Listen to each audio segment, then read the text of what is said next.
Aloha mai kako, my name is Bryan Tolentino. Welcome to Hawaiian Music Archives presentation. It's our kuleana for our kupuna and our keiki. Today we have a very special guest. This is Mr. Herb Ota Jr. And we will be talking about his father, Herb Ota Sr., affectionately known as Ohta-san, one of the iconic ukulele players, like forever kind. So Herb, tell us a little bit about yourself, what you're doing, and then we'll get into talking about your father, Herbert. Should I call you Herbert or Herb? It doesn't matter. It doesn't matter. Started learning the ukulele from my dad when I was 3. So about 20 years ago. I wish. No, but started teaching for him when I was 9 during the summer vacations. But then I stopped for 5 years. Got interested in extracurricular activities. As we all do. Yes. And so my dad told me to quit, but he had me teach for him in the summertime when he used to travel to Japan. Wow. So that was cool because that was my summer job. I didn't want to go St. Louis for summer school. Mm-hmm. And listened to the Maka Sons of Nihao, and I fell in love with Hawaiian music. Started picking up the ukulele again, and I haven't stopped since. Wow. So would you say that you just fell into playing ukulele, or did your dad ever force you to play and become a performer, not just a teacher? Well, in actuality, my grandmother was the first person that actually taught me how to play my first song. It was Happy Birthday. Oh, wow. But you never played it for me. But no, whatever. Of course not. But coincidentally, though, my grandmother was the first teacher for my dad as well. Really? Yeah, my grandmother taught him how to play a song called Don't Say Aloha When I Go. What inspired your dad to play ukulele? What was the beginnings for Ohta-san? Well, because my grandmother taught him his first song, and all he did was strum chords, and then he really fell in love with the instrument. So he went going around and asking around Ala Park and in town, like, who he should take lessons from or who he should go see to learn, and everyone said Magua, and Magua is Eddie Kamai. Mm-hmm. And so a person took my father to go see Eddie at Columbia Inn while he was eating breakfast. And then Eddie asked him to play him a song. And so he had his ukulele, and so he played Stars and Stripes like Jesse Kalima. Mm-hmm. And so Eddie said, wow, I can see that you really like to play, but you got to find your own style. And so Eddie took him under his wing and started giving my father lessons at 12 years old. How long did that continue? I mean, I guess it's a lifetime, but I mean, how long did that? Couple of years. All I remember my father telling me was that when he saw Eddie play for the first time, he was so amazed, like he never thought that anyone was able to play the ukulele like he did. Because Eddie was very heavily influenced in the Latin beats, mm-hmm. Latin music, and of course he knew jazz standards. So he was just so inspired by watching and listening to Eddie play. But So I think it's a lifetime, because I've even when my dad was in his early 60s, and we went to watch Eddie play with the Sons of Hawaii, mm-hmm. at Sea Life Park. Mm-hmm. And when we got there, we were waiting to talk to Eddie because Eddie was talking to some people just to say hello. And then Eddie looked at my dad and he says, "Herbert, go sit back there and wait for me." And my dad just said, "Okay." And then he left. And I was like, wow, what power. I mean, that sign of respect. That's That why, sign of respect and you know, it carries over a lifetime. totally. I mean, the same respect that I have from my father, but just to see that, you know, I was like amazed, you know. Yeah, that's old school, man. That's how it should be. I mean, I think. But I think the lessons carried through to like maybe my dad was 18, 19 years old. Oh wow, for a while then. For a while. And then, I mean, he used to take lessons with Eddie. I mean, Eddie used to buy my father clothes, shoes, I mean, dressed him up. I mean, like, Wow. I think of to a point of like, oh, if you're going to hang around with me, you got to dress nicer. Yeah, because Uncle Eddie was always dapper. Dapper, He was yeah. always Totally. well put together. And my grandmother, my dad's mom, used to chase Eddie off their property with a broomstick. Why? She didn't like Eddie. Really? It's like, why are you buying my son Oh, clothes? yeah. You know, where are you taking him and all that kind of stuff. Really? Yeah. Oh, they made up after my dad became successful. They made up. Yeah. Yeah. When did your dad release that iconic song for Anna? Song for Anna. Yeah. Because for me, my recollection was, my point of knowing Ohta-san was from that point on, from Song for Anna. I think it was like 71, 72, Yeah. 1971. Because your dad also inspired, well, not only me, but whole generations that came, his generation and after that. You know, Song for Anna was that iconic song for me, you know, growing up. But see, my dad was actually, he was actually forced to do music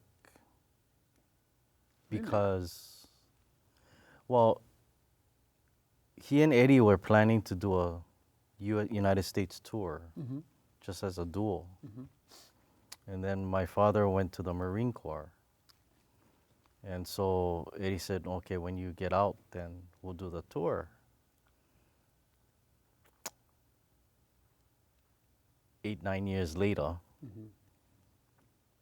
my dad came home and he called Eddie, and Eddie said, oh, come watch me play. I'm playing. The Sons of Hawaii. And he was with the Sons of Hawaii already. So my father knew already that wasn't going to happen. So he applied for a Pan Am job, and then he failed his hearing test. So he didn't get a job. I don't know what position he was. Well, like Chris Kamaka then. We're talking about deaf people, that's why. Kamaka, anyway. So my dad's friend Galen Cam, he used to work for Decca Records. Okay.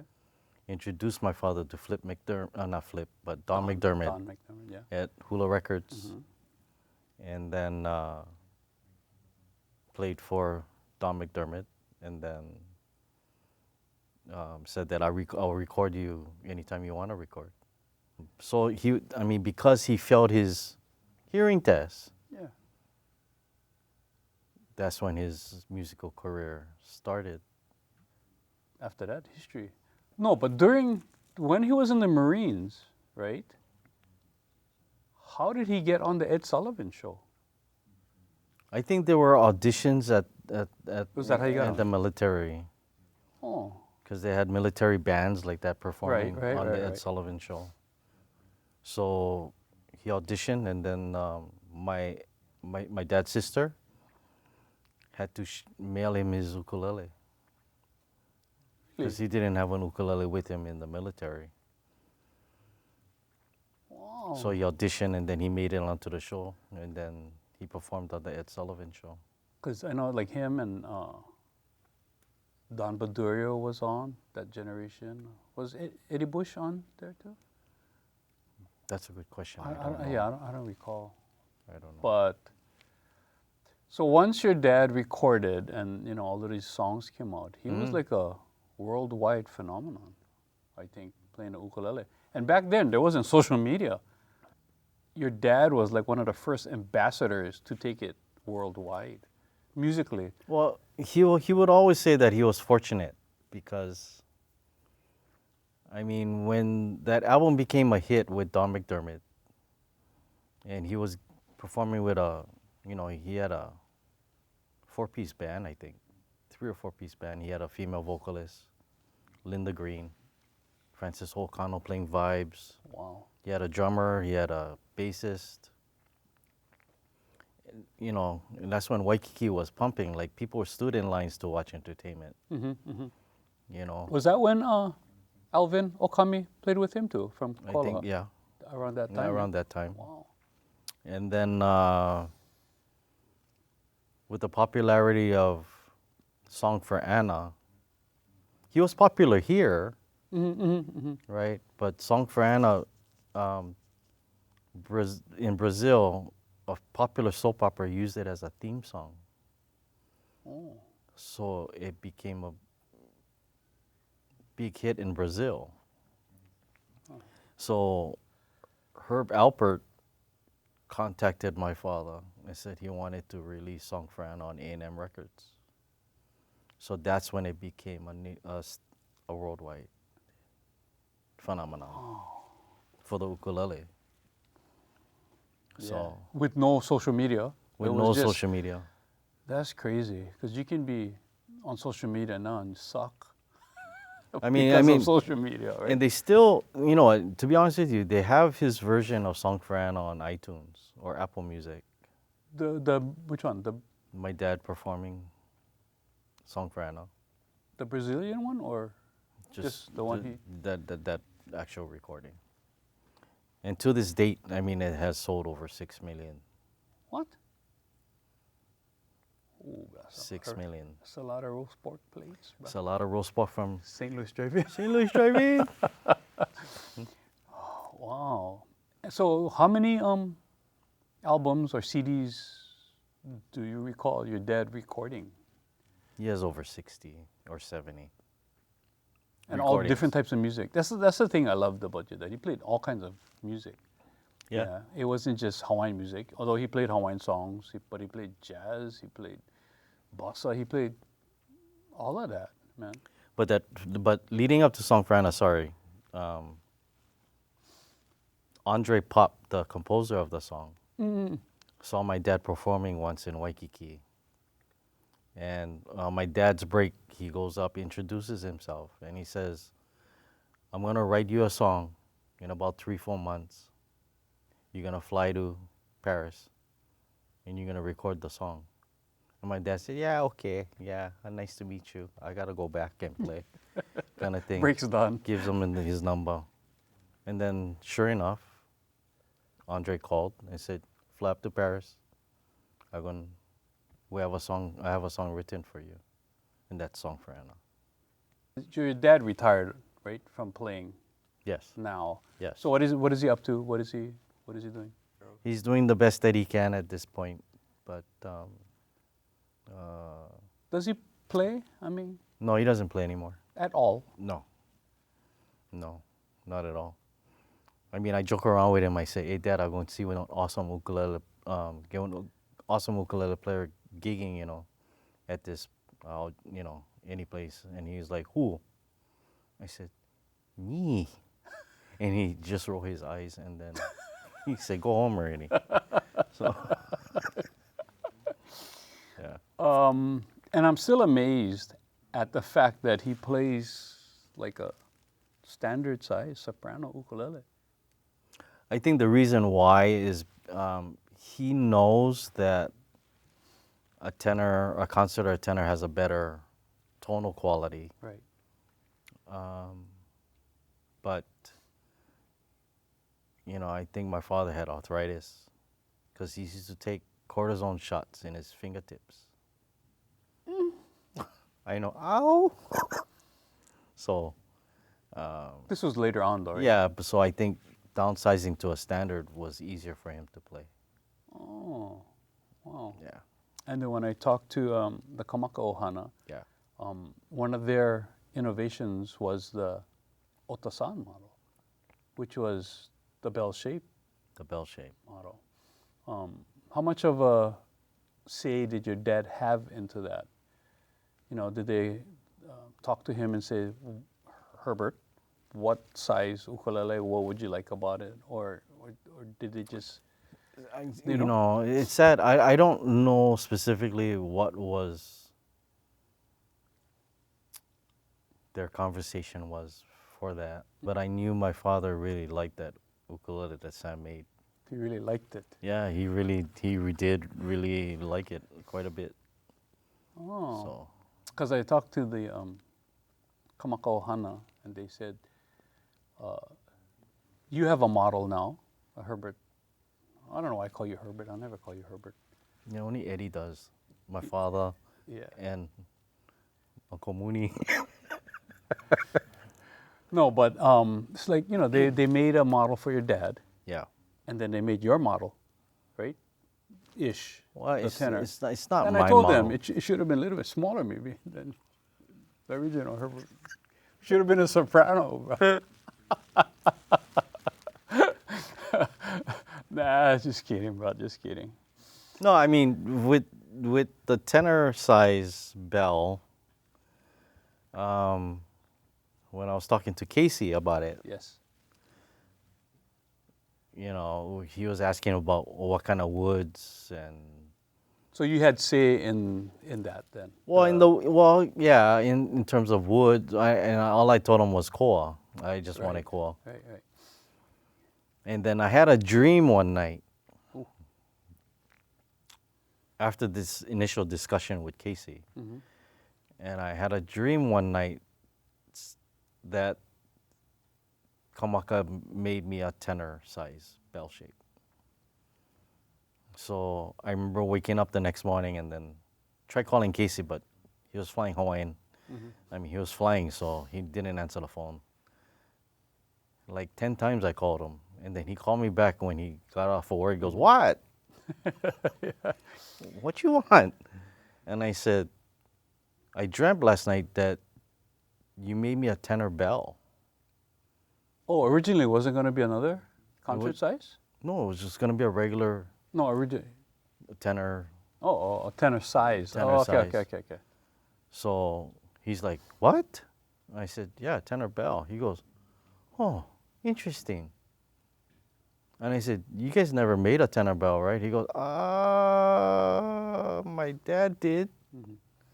And I think Sean Yakavon has it. Yeah, I think I've seen it. Because they built it custom made for someone requested it, Mhm. a customer. And he goes, "Oh, come by the shop, talk story." So I went to the shop.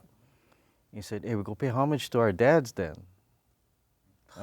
So made a tenor bell. We were talking about a tenor size bell, and making a slot head for the company, and homage to his dad. Oh, I didn't know that. So that's how it came to be. You guys get all kind of backstory secrets, huh? No, I mean, Oh, Casey has a lot. He has a lot in his closet. I figured Chris has more though. Eh? Yeah. Yeah. He doesn't get dust off the cobwebs, though. But, oh, interesting. I wish I was part of that one. So, I should have told you, come. You would have been fun, too. Yeah, so that's how it came to be. And then I remember when they were talking about having it as a production model. Mm-hmm, mm-hmm. I initially told them no, because I was like, "Gee, you guys have a hard time keeping up with your regular models and the orders that come in. Why you want to make another one?" Mm-hmm. You know, so Oh, the thing is kani, though. The stock model. Yeah. So they don't call it the Ohta-san model. It's just a bell-shaped tenor. yeah. So I mean, our last name's not Kamaka, so it's their company. They Yeah. make the decisions, and Mm-hmm. hopefully it does well for them. Growing up, did you always feel that constant pressure, or did your dad pressure you to play, or was he super critical of you say, playing, now you're playing ukulele because you have the same name. So did he ever tell you, well, you better represent? Or it was just unspoken, that pressure that you had? Well, I think there was always pressure, but Because that's immense pressure. Because I don't know if you remember this, but I remember you telling me, there was pressure. So I told you, change your name. Because you're Herb Jr., Well, I used to tell people my last name was Horita. Oh, but you would be big bucks, bro. That's like the realtor, the realtor? the developer. Yeah, Herb. Well, let's put it this way. When I started getting interested in ukulele again, instead of him actually sitting me down and giving me lessons, he was always the one trying to give advice. Like, for example, I was trying to practice something at home with my door closed, and then it was like this fast piece, and I was trying to do an improvising thing, and I was trying to play real fast, and he opened my bedroom door and he said, anybody can play fast, but if nobody can hear what notes you're playing, the song is lost. And he shut the door. And I'm thinking to myself, oh, that kind of burst my bubble. It's like I was really trying to get something down, and when you're young, you play to impress. You're just firing, right? Yeah. I think we all had that in us. Yeah. Yeah. There's no understanding of, like how Eddie told my dad, you have to play from your heart. Yeah. Right? And I think at a young age, and you're starting off, you don't understand that, right? So that was his way of telling me, hey, anybody can play fast. Yeah. But if not, I cannot hear your notes that you're playing. It doesn't even, it wouldn't make sense. So what's the sense of listening? Jerry Bird, our good friend, remember, at Harry's, when I was taking steel guitar from him. Bryan, right? Speed only shows off technique. It's what you do from one note to the next note that showcases the music. So I take that to heart, when I But I mean, we understand that now. I mean, I understand that now. Is it because we're older? Because I used to be the same way. I can play every Peter Moon lick or every. But I think it comes with experience, yeah. Yeah, and maturity. Yeah, pretty much. And then. And arthritis. I mean, I'll tell you this story. I tell this story all the time. So, in 1997, I was recording my very first project, solo project, and then a full-length project. So I asked my dad, hey, can we do a duet together? He goes, yeah, okay, what song? And I said, Sushi, the one on your hit album, the first album. He goes, do you know the song? And I said, no, but do you have the sheet music? He goes, do you have the tape? And I said, yeah, I have the tape. Cassette. So I said, yeah, I have the tape. And he's like, listen to the tape. So I go in my room, I lock myself in the room, and it took me like 2.5, 3 hours to learn the song. All the chords, all his licks, the melody, everything. I was so proud of myself. I was like, ha! I open my bedroom door, I look on the floor, and get the sheet music. Get the sheet music. I'm like, hey, Dad, I thought you said you didn't have it. I said, I didn't tell you. I didn't have it? I didn't have it. I just asked you if you had the tape. I go in my room and shut the door. No, but see, our generation, especially for me, we learn everything by hearing. So that's to me, that's super important. You got to be able to hear it to play it. Nowadays it's so easy to grab sheet music or find something off of YouTube or something. You can just copy it. Right. Copying is great because that builds our first vocabulary. But when you hear something, you're going to interpret it a little bit different, man. My father was always with me, even though he had the father hat on. But yeah, he had the instructor's hat right. Yeah, he was right there. All the time. Like, he would come watch me play and he goes, you want the good news or the bad news first? So I tell him, okay, give me the bad news first. He goes, you guys sounded okay. or you sounded okay. I said, what's the good news? He goes, you sounded okay. So I mean, he always gave me things for me to think about. And sometimes he would tell me things and go out the other year, and that I regret to this day. Yeah. But Yeah. because I remember, you know, my father was going on a trip to Japan, and it was Eddie's birthday the day he left. So he said, call Eddie, give him this, and it was a 14-karat solid gold watch. He said, give this to Eddie for his birthday. So call Eddie, and then ask him when you can meet up with him. So my dad leaves for the airport and everything. I call Eddie. This was probably like 9:30 in the morning. And my father and I were living out in Hawaii. So, and you know Eddie, he lives in town. Right. So I said, Eddie, I get him on the phone. I said, Eddie, my father wanted me to give you something for your birthday. So when will I be able to come and drop it off or meet up with you? He goes, where are you right now? I said, I'm at home right now. He goes, Hawaii. I said, yes. He says, I meet you at Zippy's in half an hour at Coco Marina. I said, oh, okay, right? So we go to Zippy's. I meet him there. I give him his gift. And then he sees a ukulele on display in a cabinet at the front hostess table. And then he says, where's your manager? And then he tells the manager, that should be played. Take that thing out. Don't leave it for display. Wow. You know, kind of thing. And I went up, and we were sitting down. We stayed there for 6 hours. 6 hours. Coffee. Oh, jeez. We're just drinking coffee and talking story. And then I asked him, you know, I mean, because this relates to, I should have listened to my dad more. Mm-hmm. That, you know, I asked Eddie, I said, would you be able to, can I meet up with you sometime and just play? And he says, you have the best source.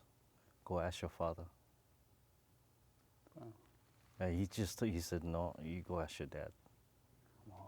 Go to the source. If you have the source, if you know the source, contact the source, you ask the source.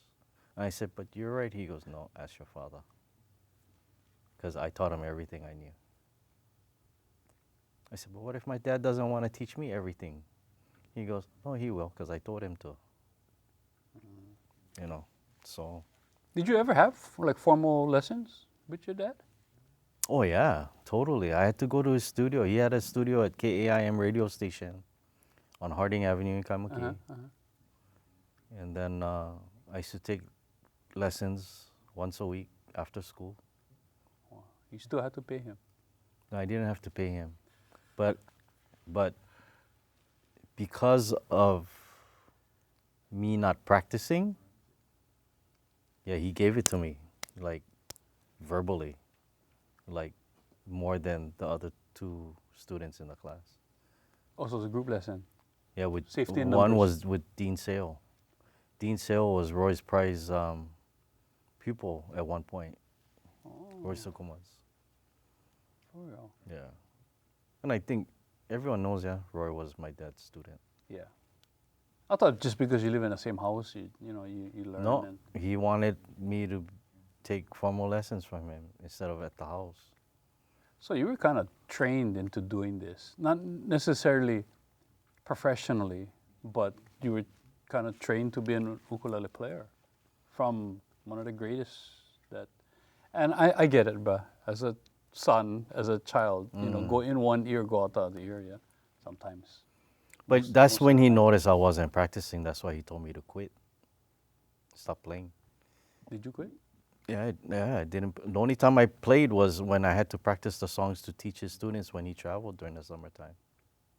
Wow. Yeah, so my father taught Can me you how to read imagine if music. you practice more, Herb? how much better you would be right now. Well, musically, every day is a learning day.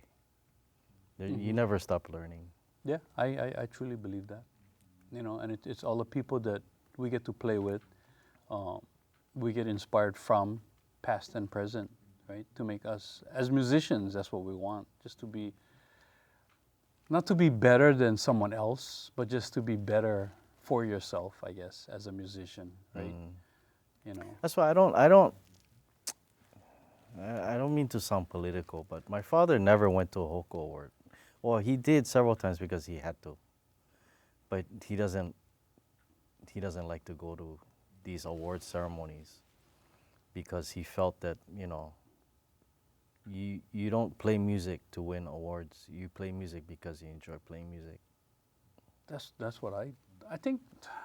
I think that gets lost nowadays, because I know, I'm not gonna name names, but I know people I'm sitting right here that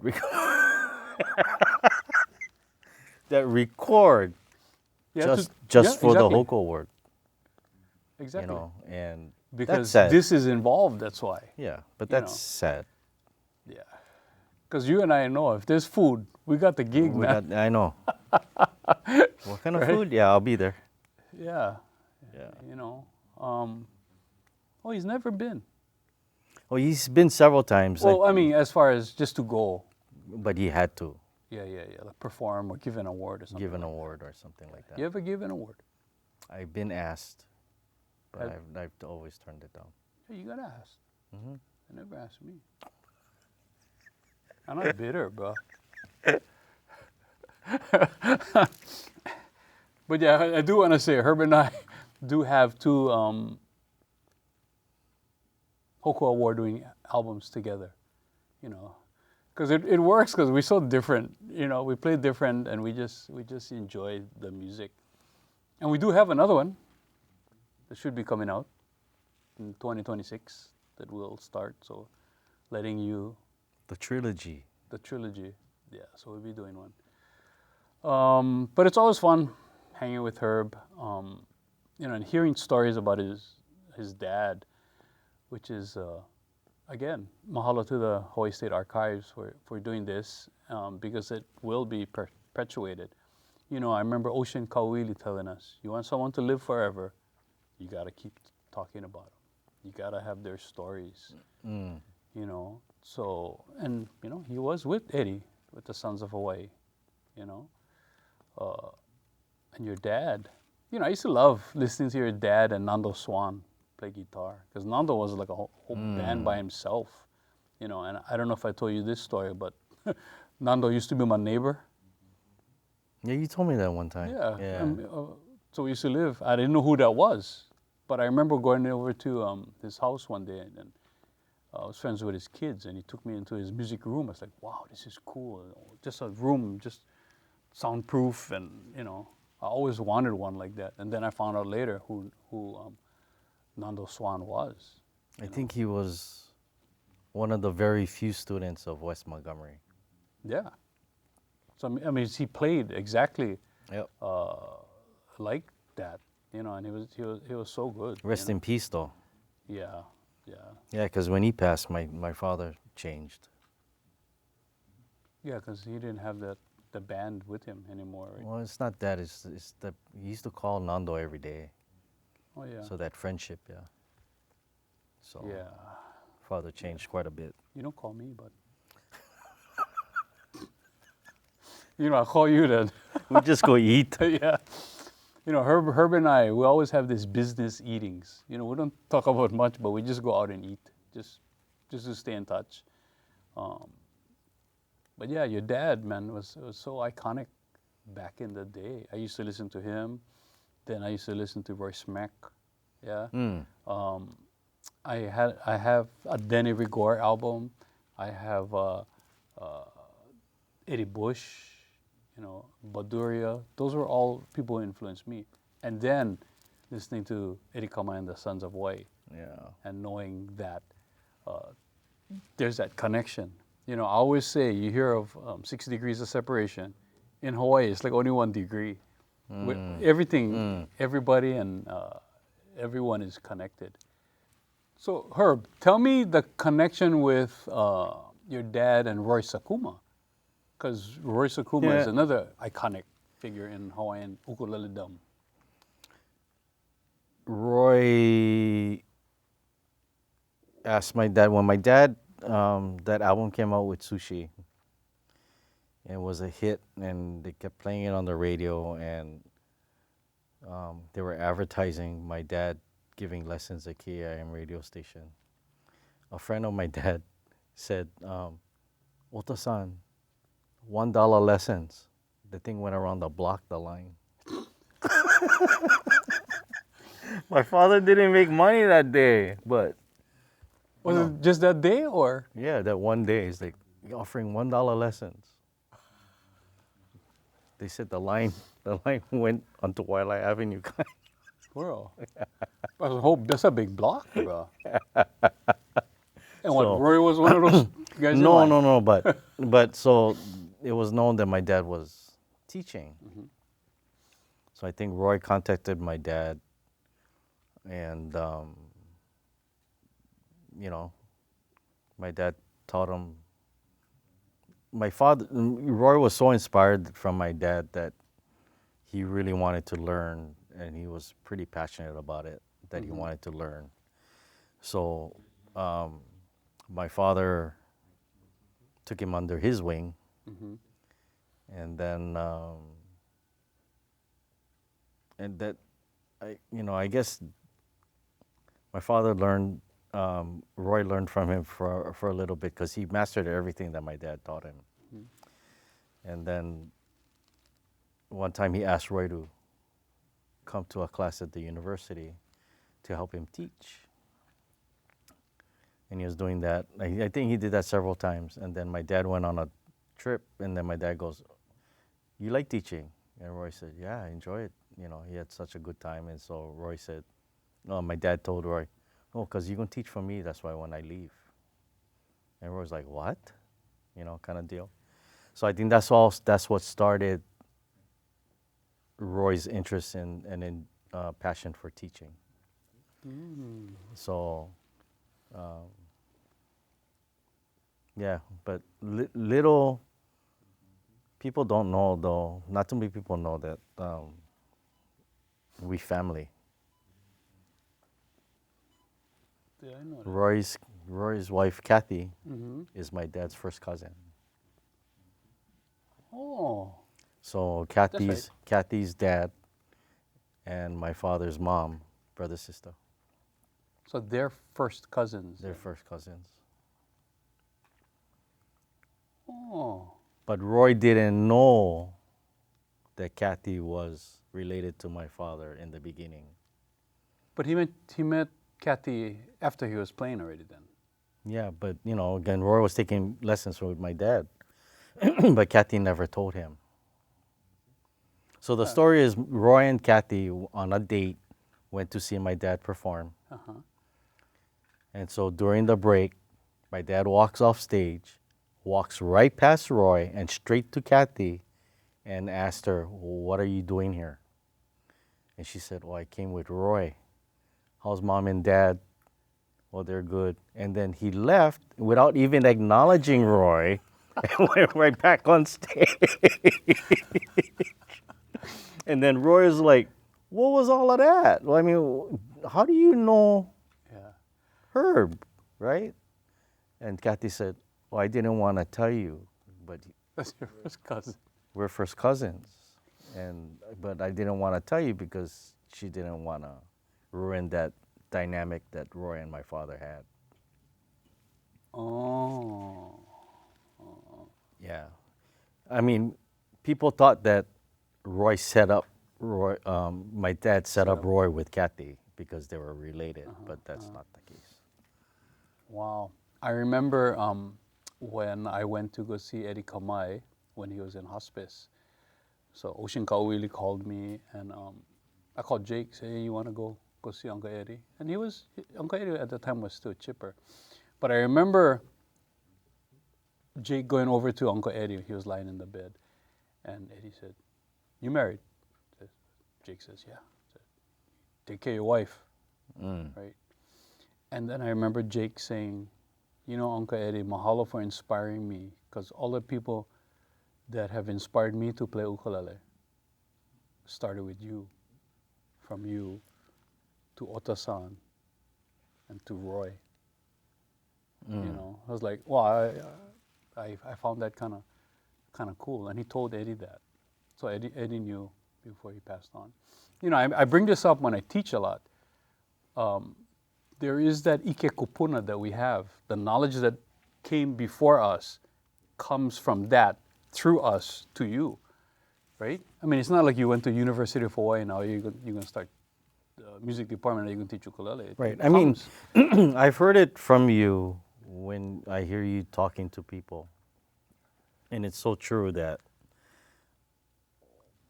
us ukulele players in Hawaii, we're all bonded, not by just the instrument, but by the people that came before us and played the ukulele. Yeah. I mean, we all did. I mean, like, because my father was my instructor, it's not that I didn't listen to Eddie. I didn't listen to Peter Moon. Right. I didn't listen to John Lucella or Dennis Rigor or Jesse Kalima. I mean, I heard all of them. I mean, I was listening to their music, how they approached the music, how they attacked the instrument. And I think all of us do the same thing. We all did the same thing. So it's a common thing that we all look to the people that paved the way for all of us, in a way, not only musically, but people in general. I think that's a whole cultural thing, though. Yeah. You know, like, I mean, look at David. Even though his dad's like a well-known composer, slack key artist, Kio Alu. David Kamakahi. Yeah, David Kamakahi. I mean, but he picked up the ukulele, not the guitar, but he picked up the ukulele because he used to run around the Sons of Hawaii's rehearsals and Eddie was playing, right? Eddie, you know. So there's that lineage, you know. But Yeah, we're all connected. yeah. But it's a cultural thing too, because, you know, I see a lot of us who travel. There's a certain humility, not all of us. There's a certain humility that most of the musicians or people from Hawaii have, and it's not because we're ukulele. Wait.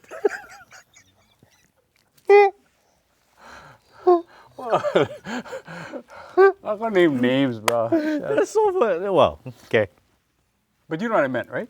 You know what I meant. Yeah. You know what I mean. Yeah. But there's a certain humility, because it's the cultural part of it is we're all caught cracks, bro, growing up.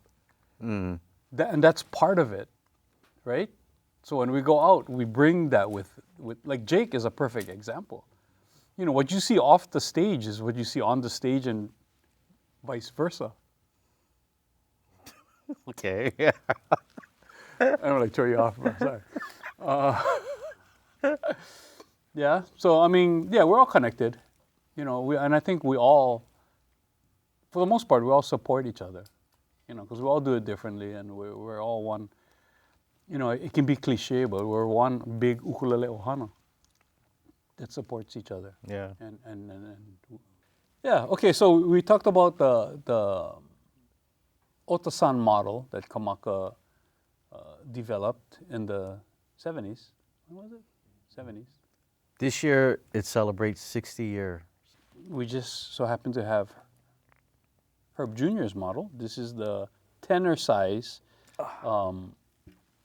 bell shape. I guess you're not calling it the Herb Ota Jr. model. No, right? it's not the Herb Ota It's just Jr. a bell shape model. bell shape. Beautiful koa. It has slotted heads, but it has that bell shape. Can you share a few tunes? So here's a sample of my dad's hit, Song for Anna.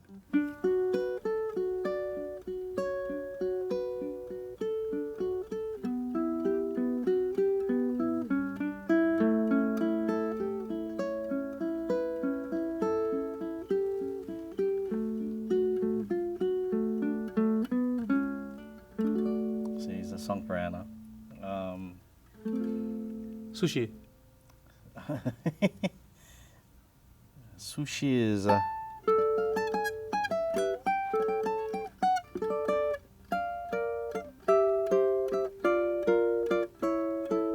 something like that. Wow. Um, You give lessons?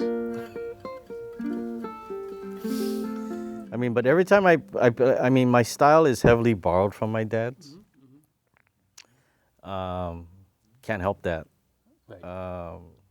But he uses a lot of strumming when he plays. For example, my father's style would be like, that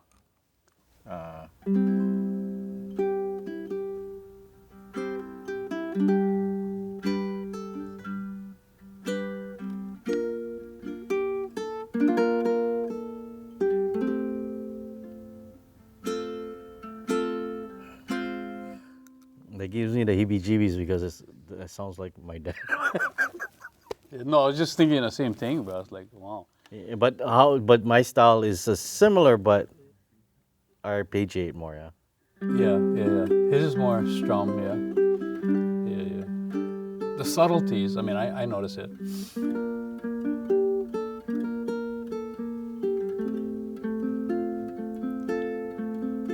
So You know when you shrink even more, you shrink. You think you're gonna play on...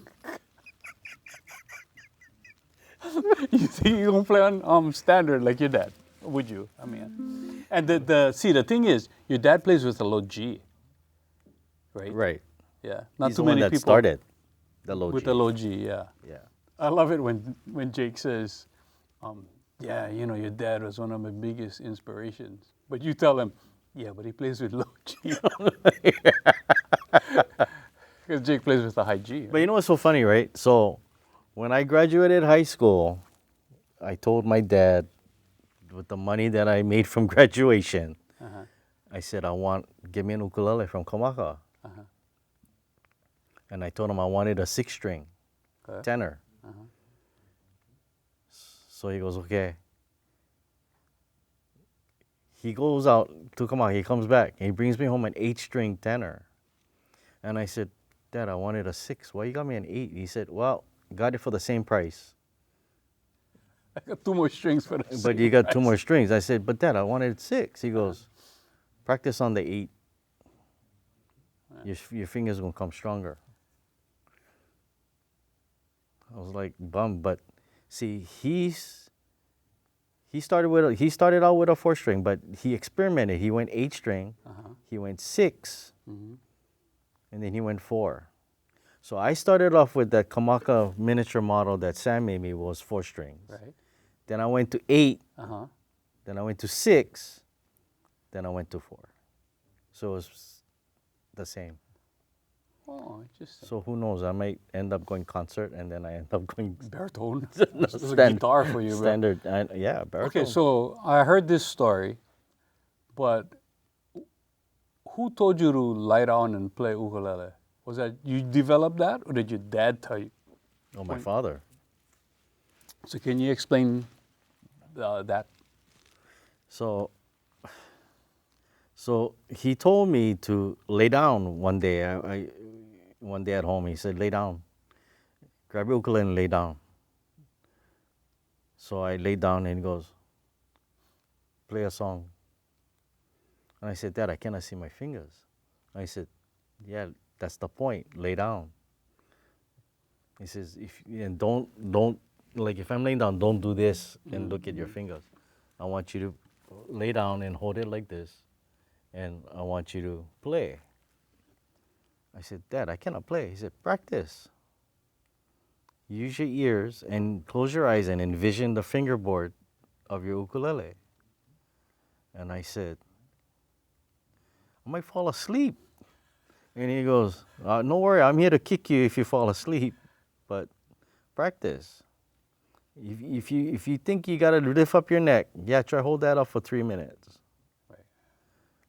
And so I didn't understand why, even though he explained to me, he's like, you envision the fingerboard and use your ears, right?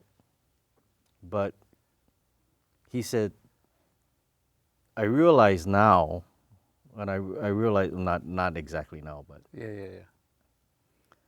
that if you practice that way, and you can come really close of playing a song, like almost good enough that like if you were sitting up and looking at your fingers.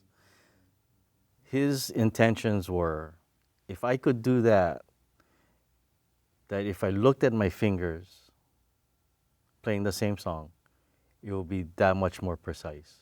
Yeah, and you know what? I tell this, you're one of the cleanest ukulele players, and it shows. Not because you bathe often. But you keep telling people I bathe like a lot. That's why I'm clean. Because you're one of the cleanest ukulele players I know. No, but it comes across in your playing. You are so articulate and clean, and I noticed that.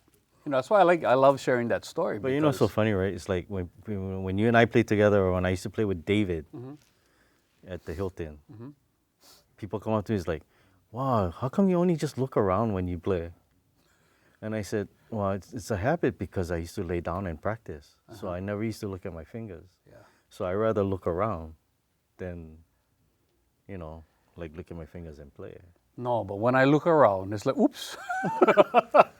Because I'm not that articulate on the ukulele.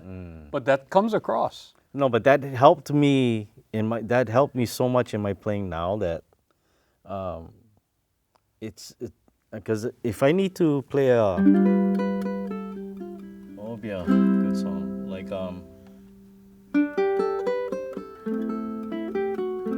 Eddie Kamai's Good Morning Dear. Yeah. It's all instinctual, yeah. Intuitive. Like if I had to go to the 5th fret, it's there. But if I look at it, then I know it'll be hit. Even that right on. I gotta practice lying down. Because even when I look, I miss. You know what I mean? So that's why when I teach, I tell the students that are taking a workshop or something to like practice sitting in a room, like at night in a dark room. Don't turn the lights on and just play. Because people at the Berkeley, guitar players at Berkeley School of Music, they have to practice like that with the lights off in a room. It's just that my father had me lay down. So. That makes perfect sense, though. Right? And you are a carbon copy, bro. I mean, just your playing, you're so clean. You listen to your dad live. Yeah, it's different recorded, but live, man, you're just like flawless. The one thing that impresses me the most about my father, there's many things, but in terms of music, is that when he played solo, and there's no one backing him up, even he could be just a regular common time song, right? And then when he was playing, he changes rhythms, and then it sounds like he's going off time, but he comes right back into the pocket of the song, the melody of the song, right? And I asked him once, and I said, how do you do that, right? Doesn't it throw you off because you're creating something so different rhythmically that you can go back right into the pocket? And he goes, you ever heard of a metronome? Yeah. So, one time he saw me performing once, and I was tapping like this to keep time, right? He goes, how come you tap with your toes? Very inconsistent. And I said, what? I said, I think it's pretty consistent. He goes, no, why you not tap with your heels? Okay. No. Because when Eddie would play, he would tap with his heel and his toe, bro. No, but if you watch my father perform solo, like videos of him, he's doing this. Because it's more consistent now that instead of just doing this. Yeah. I just couldn't do this, but not play. But sometimes when I play solo, I tap one foot toe and I do the other side heel. Yeah, I think that's what Eddie does. The next time we play, Bro, I'm just gonna try to mess you up. I'm gonna tap this just to see if you notice. You're gonna be like, what you doing? I'm gonna throw Turn you me off. off. Okay. Your dad, such an iconic figure. If there's something you could, he's sitting right here. What would you tell him? You know, about his career, your career, or something. What would I tell him? Yeah. Thank you. Yeah. Man, a few words, but yeah. No, I'm serious. I mean, That's all you can say, right? Just mahalo, Dad. I mean, yeah, I mean, because like when I saw Eddie at hospice, mhm. or when I saw him at Zippy's,